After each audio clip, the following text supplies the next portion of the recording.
امام غزالی رحمۃ اللہ علیہ نے ایک عجیب واقعہ بیان کیا ہے کہ ایک بادشاہ کے دربار میں ایک شخص کو بڑی قربت حاصل تھی۔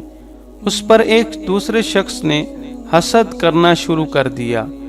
ایک دن وہ حسد کرنے والا شخص بادشاہ کے پاس گیا اور شکایت کی کہ جو شخص آپ کا مقرب ہے وہ سمجھتا ہے کہ بادشاہ کو منہ کی بدبو کی بیماری ہے۔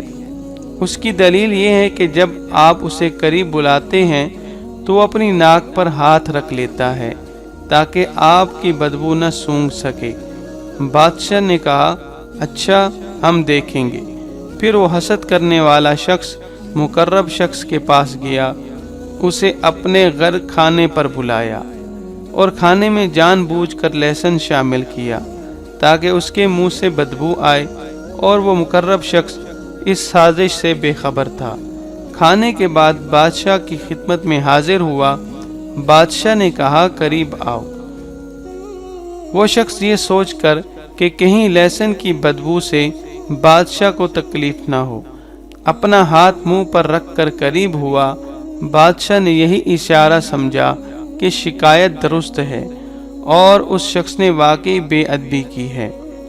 بادشاہ نے اپنے گورنر کے نام ایک خط لکھا کہ اس خط لانے والے کو قتل کر دیا جائے، اور مہر بند خط اس شخص کو دے کر کہا، یہ گورنر کے پاس لے جاؤ۔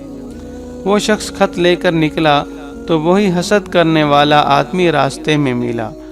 اس نے پوچھا، یہ خط کس لیے ہے؟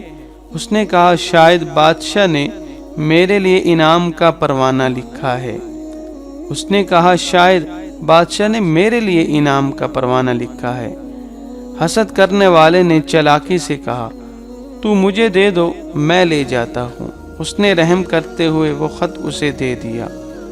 جب وہ شخص خط لے کر گورنر کے پاس پہنچا تو بادشاہ کے حکم کے مطابق اسے قتل کر دیا گیا۔